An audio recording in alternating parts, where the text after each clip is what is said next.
Hello, everyone.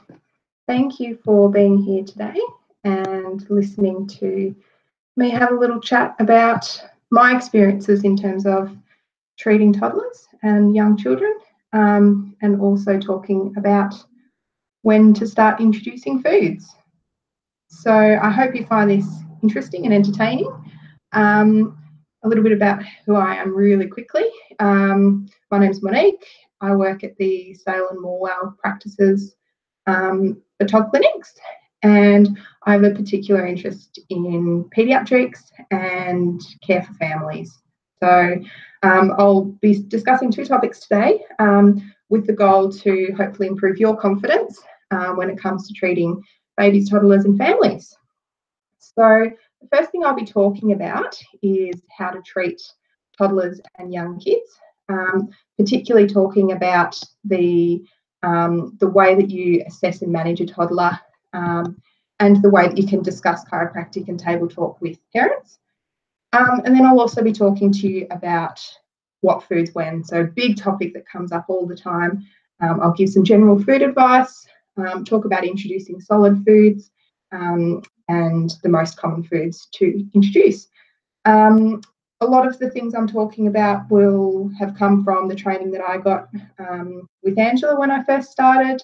I've been working and seeing these things clinically for the last 3 years, and I do a lot of reading as well. So some great resources for you to look up would be definitely the Well-Adjusted Babies book by Jen Floriani.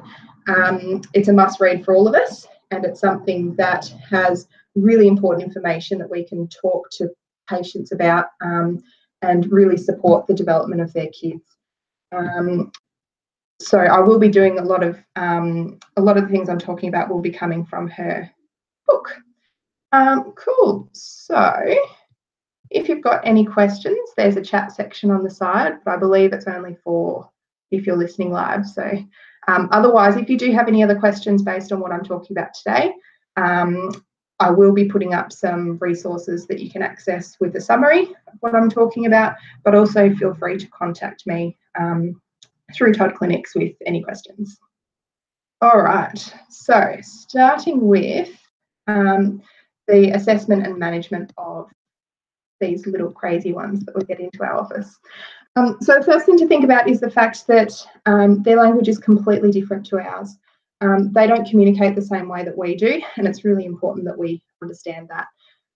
What I am actually going to do is I'm going to share with you this summary now, so you don't have to see my lovely face, and that should help with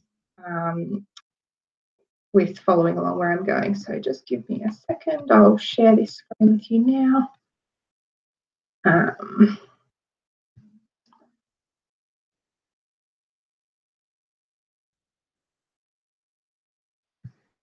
Good. So hopefully you can see that now.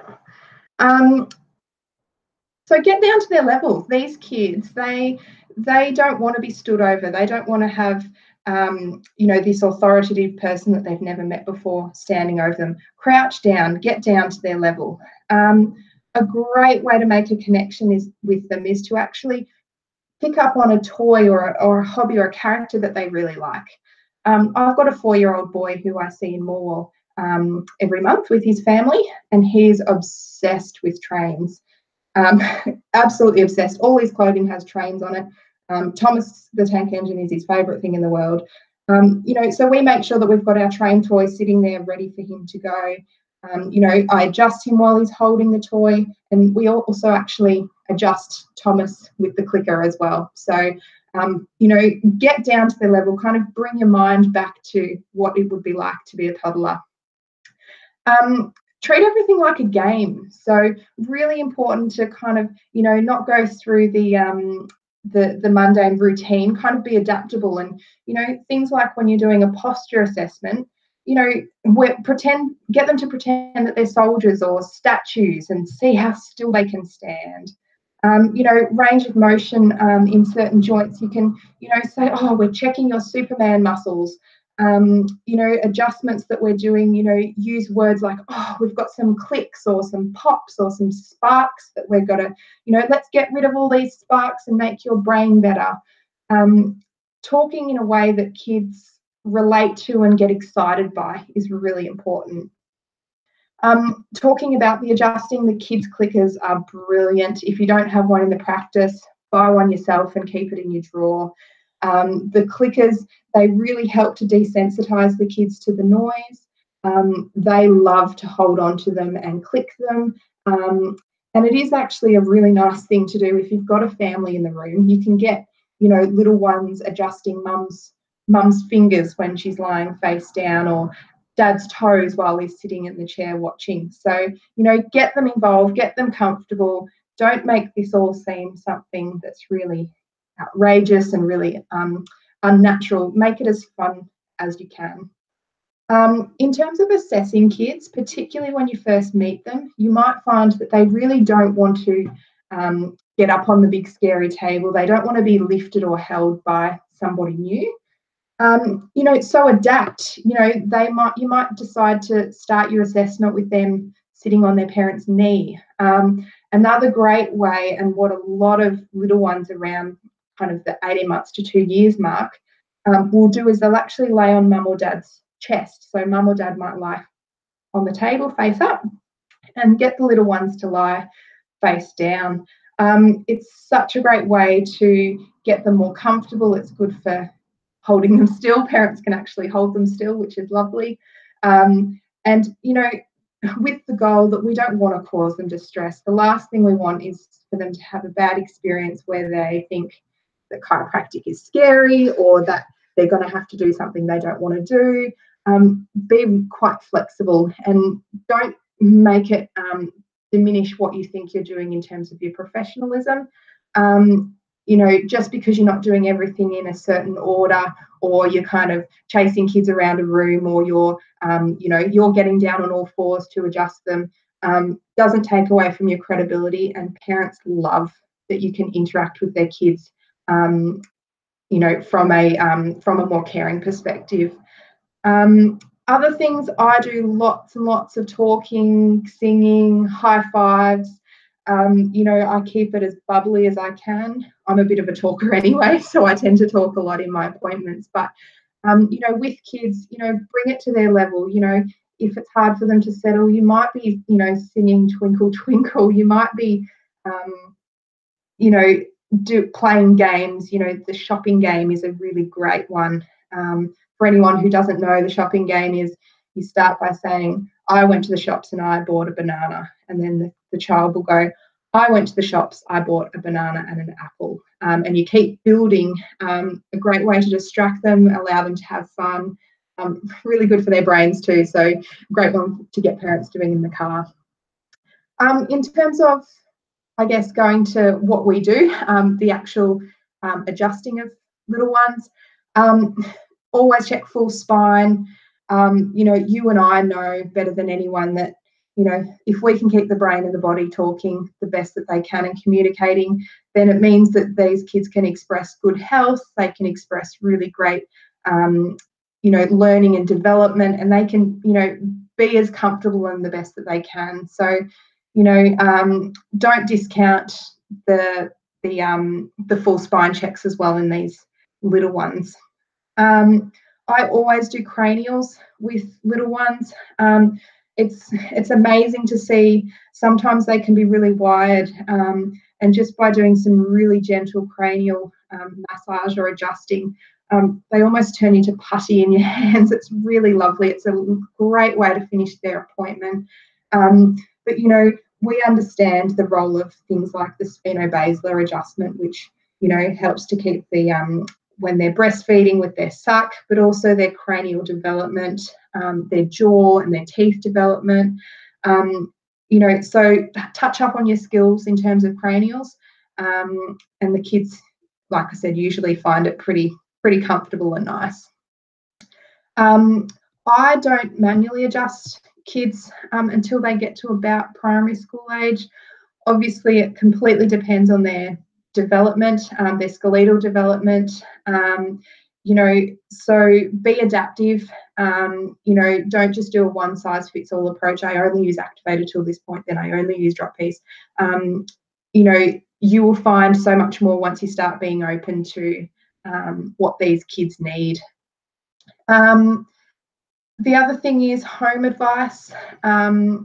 These kids, the more that they can do at home with their parents to develop their strength, their gross and fine motor skills, the better.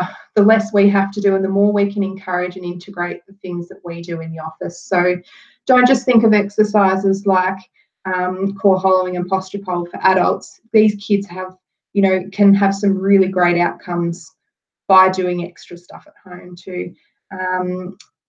Some really great examples, wheelbarrows and Supermans for these kids. They're not doing tummy time anymore, but we need to keep firing up into their brain. And they're a great way to integrate that postural strength as well.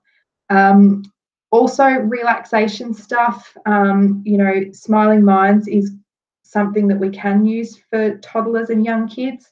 They may not sit completely still for the entire duration, but getting them used to the idea of stopping, relaxing and meditating is something that's really powerful, and a lot of parents find it's a great thing to integrate into their nighttime routine.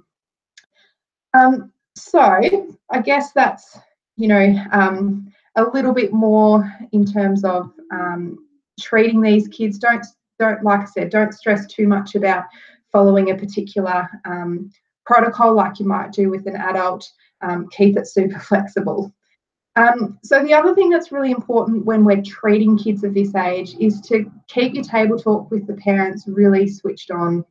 So we're in the space here where we can explain the benefits of chiropractic care.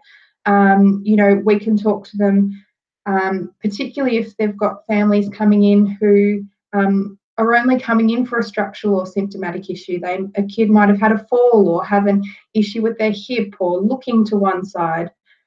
This is a great space for us to start introducing to them why chiropractic is important for people across the board, why every family and child deserves to be adjusted and, will benefit from being adjusted. A lot of the family care patients we see, they understand the benefits, but still reiterate these things. Parents love to know more, so definitely hit them up.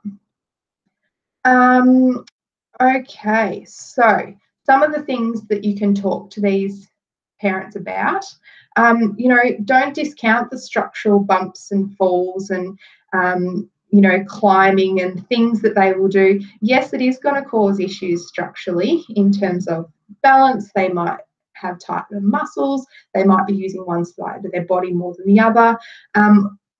Those, I guess, like an adult with an acute issue, you don't want to discount the structural stuff, but we definitely want to, continue our discussion from there. That's not the end of it. Talk about the fact that, we're assisting their neurological development. We're creating connections between, through their brain as they attempt new activities. And the more we can encourage these connections to happen, and the more connections that can happen, the more exciting their brain development is. We're also in a space to talk to them about coordination and fine motor skills. So parents will, may raise concerns with you saying, they're not showing a hand preference yet, or, they're really, really good at writing or drawing, but they really struggle to catch a ball. So again, we're in an awesome space to be actually talking and integrating and giving exercises based on developing these skills. Definitely continue doing your research in regards to that. Keep learning, it changes all the time. But if you do have any specific questions based on, what kids should be able to do at certain times in terms of their neurological development and their fine motor skills, then hit me up and I'll send you some information. Do tell parents that we develop and monitor their kids' developmental milestones. What you will find is some parents will be really excited when they see the new patient forms. The ones we have in Sale and Morwell have little tick boxes. So if there's a section where the 2-year-old can stack a certain number of blocks, or they can hop on one leg, and if the parent can go, oh, they're 2, and they can do that, it's really exciting for them to see that their kid is developmentally where we would expect. And we can continue having those discussions and saying to the parents, are you finding that they're able to do this, or they're able to do this? It shows that we know what we're talking about, and it also supports their understanding of our role in monitoring those milestones. We are in a great place to help with sleep. Parents have big issues with sleep. We'll talk about sleep all the time. If we can help in a small way by, talking about routine, talking about the importance of relaxation, dimming the lights an hour before bed, reducing screen time and not having screen time an hour before bed, having a typical routine that involves a bath, that involves a book, that involves a cuddle, that involves listening to some Smiling Minds or some music. Creating these routines is something that, parents, they get a little bit overwhelmed with, and they just kind of do what they do on the night. But if we can actually encourage them to start a routine, a lot of patients that I've seen have found it really, really, really beneficial. So sorry, I'm just going to scroll down. Like I said, this is working beautiful. And the last thing, again, don't discount our knowledge based on gut issues, digestive issues.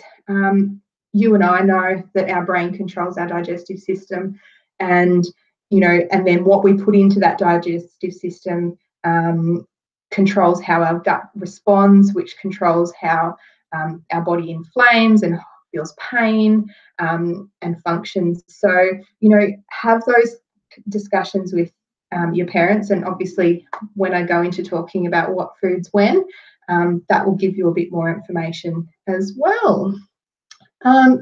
So good.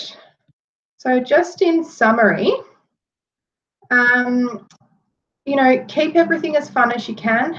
Try and be fun, try and work within the comfort of the kids. We want them to have a great experience with chiropractic. We want them to become lifelong advocates for chiropractic. And we really want them to just be in this space where they can be comfortable and happy and, enjoy being, part of our family, and continue to educate the parents. So, they're the ones that bring the kids into the practice. They're the ones that are our best advocates out there in terms of their friends and their kids' friends. So keep all that happening, keep having those conversations. I guess my advice, and something that I continue to work on, is continuing to brush up on your knowledge in around the specific things we can do for developmental issues, our hemisphericity information that Angela's got some amazing resources on and has spoken to a lot of you about. Our retained primitive reflexes, what that means if they're retained, picking up on cues in terms of ADHD or issues in terms of, frontal cortex issues. Keep your neurological skills up to date. Keep researching. Keep brushing up on those skills, because the more that you do, you'll start to pick up little things in these toddlers and young kids that you've picked up now. And if we can give little pieces of information or exercises, it can actually stop from becoming bigger issues once they get to school age. So, our ability to help these kids is huge if we continue our skills and keep brushing up on them. So that's talking about the adjustment of kids. I will now talk to you a bit more about what foods and when. So this is something that we get asked by parents all the time. They don't actually get any guide. There's no There's no table that they're given through the maternal child health nurse. There's no real gold standard when it comes to introducing foods. The old food pyramid is, you know, they're definitely questioning that now, and they want more information. So what I've created for you is a table with all the basic foods that most parents have access to in local supermarkets, and the sorts of foods that they do start to introduce to their kids, and we've got specific ages where they should be doing that. So I'll show you that in a sec. Some general advice about food: keep it simple.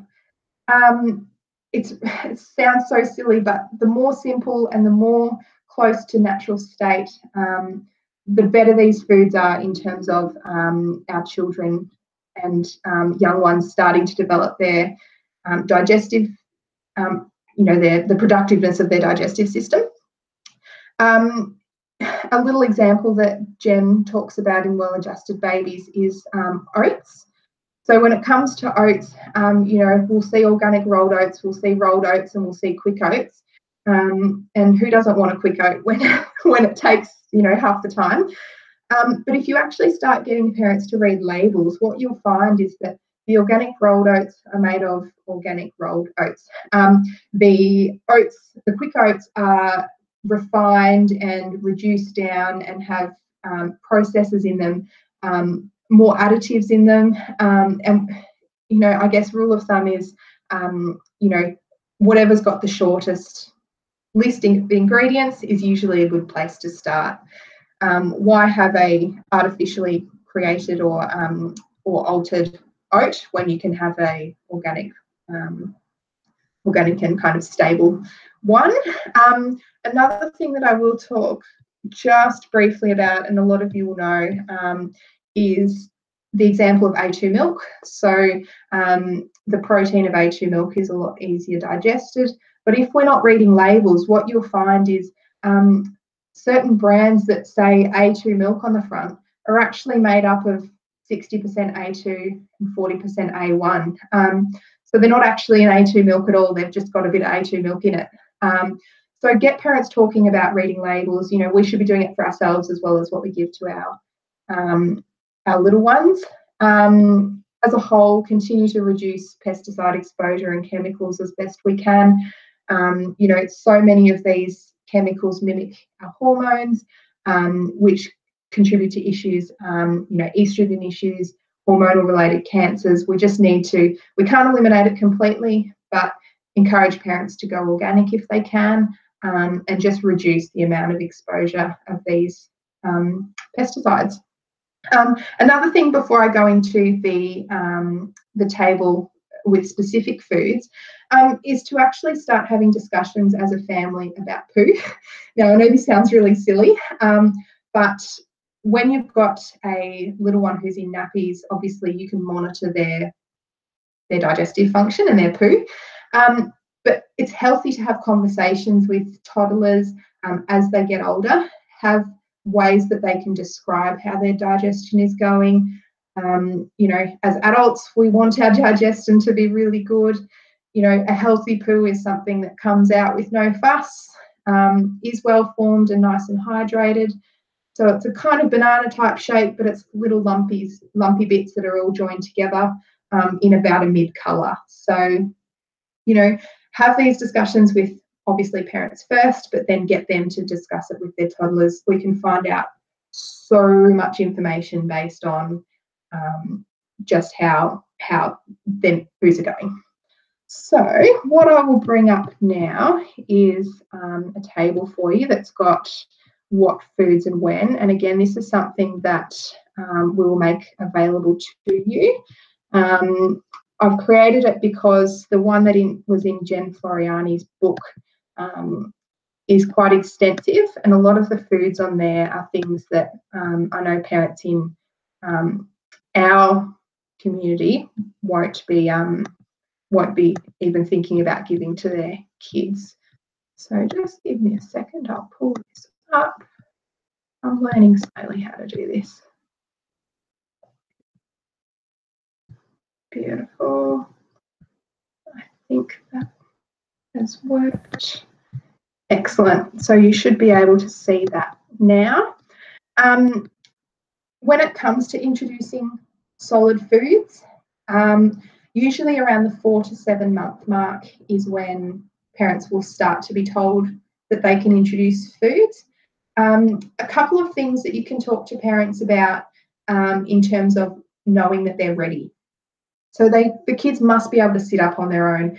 They need to have the muscle tone to be able to sit upright, to have the swallowing reflexes, to reduce the risk of choking, and also in terms of their development, it's really important that they can sit up. Other things that will say that they're ready for solids, their baby might be hungrier than usual between feeds, or after a feed they might not be as settled as they used to be. Little ones are pretty interested in food fairly early, and you'll find that when they're ready to start solids, they'll be even more interested. They'll be watching as the family eats, and they may even be mimicking the movements of putting food into the mouth. Tongue movement is something that we can monitor, as well as getting parents to watch for. So once their tongue starts to move right to left, rather than just having the tongue thrust reflex and a suck, that's a pretty good sign that we're close to introducing solids. And the other thing to think about, and what parents might think, is if you introduce solids too early, they're much more likely to spit up the food. So it's not that they don't like it, it's actually just that they're not ready. So if they're spitting up foods, wait a week and try again. Okay, so something that in preparing to talk to you guys today, I found really interesting in Jen Floriani's book is the fact that we should be introducing one food at a time. So what that means is for a whole week, we bombard them with one food. Her example for a great first food would be something like avocado. So for the first week, you might give breast milk or formula in the morning. Mid-morning, you might give avocado with breast milk or formula mixed together. You might give avocado at lunchtime, again, avocado and formula or breast milk in the evening, and then your normal breast or formula feed at night time. So for us, that sounds really, really boring. But for these little ones that are starting to introduce foods, their digestive system, it's a really great way to get their digestive system used to digesting new foods. And it's something that parents will find quite accessible to them. They're not going to be, it's a lot easier for them to just focus on one thing at a time. So the other advice is to alternate fruit, veg. By looking at the list that you can see there, you might do avocado the first week. You might do, I know it's technically a fruit, you might do mango the second week. You might do zucchini the third week. And, by the third week, you might be having, avocado and mango for breakfast, and avocado and zucchini for lunch, and zucchini for dinner. So you can mix and match those foods. But again, getting their digestive system used to exposure to new foods. Now, in terms of giving these foods, the advice for a very long time has been that a baby's digestive system is best suited to having either pureed or cooked foods. Parents will talk to you a lot about what's described now as baby-led weaning. So what baby-led weaning is skipping the puree and the spoon feeding. And it talks about letting baby feed themselves. Now, as much as these seem to contradict each other, actually in both cases, the important part is the par cooking, making sure the food is soft. For a family that decides to do baby-led weaning, the food would be of the consistency that it's soft but still able to be handled. Whereas if you're using purees and a spoon, then you would once you par cooked, you would then mash the food. So the list of foods is very similar. So, well, it's basically the same. So whether the parents decide to make these foods that are for age 6 to 9 months into puree, or whether they decide to par cook them, by blanching them or by steaming them or by stewing them, and keep it in a form where the baby can feed themselves, that's neither here nor there. Talking about weaning is not actually about coming off breast milk or formula. Breast milk and formula is still really, really important, but it's about weaning onto solid foods. So, encourage parents to continue doing what they have been, but just adding some of these new foods. So a couple of big ones that I'll talk to you about, and you might see them on the list and think, oh, I thought they could have had that earlier, is some foods which we actually understand are not suitable for the early, 6-month first foods, but are so commonly given. The first one is carrot. So carrot is actually high in nitrates, which alters our oxygen carrying capacity of our red blood cells. So what that means is not so good for little ones until they get to the 9 to 12 month mark, where their digestive system and also their blood development and their oxygen carrying capacity is increasing. So hold off on the carrots, even though the carrot stick is one of those first things that parents will think of. The other thing is banana. So a lot of parents will give their kids banana because of, they can't choke on it, and it's nice and sweet, and it comes in a nature's package that I can take anywhere. But banana itself is actually mucus producing. Think those kids with the snotty noses, and it also slows down digestion because of the way that our body absorbs it. So again, hold off on the bananas until that 9 to 12 month mark, which would be really good. Something interesting again that I found when getting this ready was when we can start introducing grains.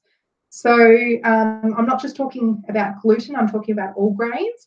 And there's actually really great research into the fact that once we start developing teeth, it's actually at the same time as the secretion of salivary amylase begins to develop. So what that means is, as adults, our digestion actually starts when we're chewing. So our saliva starts to produce enzymes, this salivary amylase, which helps to start the breakdown of foods. So if we're giving grains to babies before they've started to develop their teeth, it's not about them chewing. They can chew with their gums, but it's actually about this enzyme that they need to have present, which helps the digestion, particularly of carbohydrates. So advice to parents, if they don't have teeth, skip the grains until they do. So like I said, I've got this table that we've created, and I will make this available to you all. I've sectioned it off into fruit, veg column and a grains, fats and protein section. These are the sorts of things that parents will give to their kids. If you want more information, or if parents want more information, a more broad list has been given in Jen Floriani's book. But these are the sorts of things that parents will give to their kids all the time. So chicken and beef, wait till 6 to 12 months. They don't need it at the 6 to 9 month mark.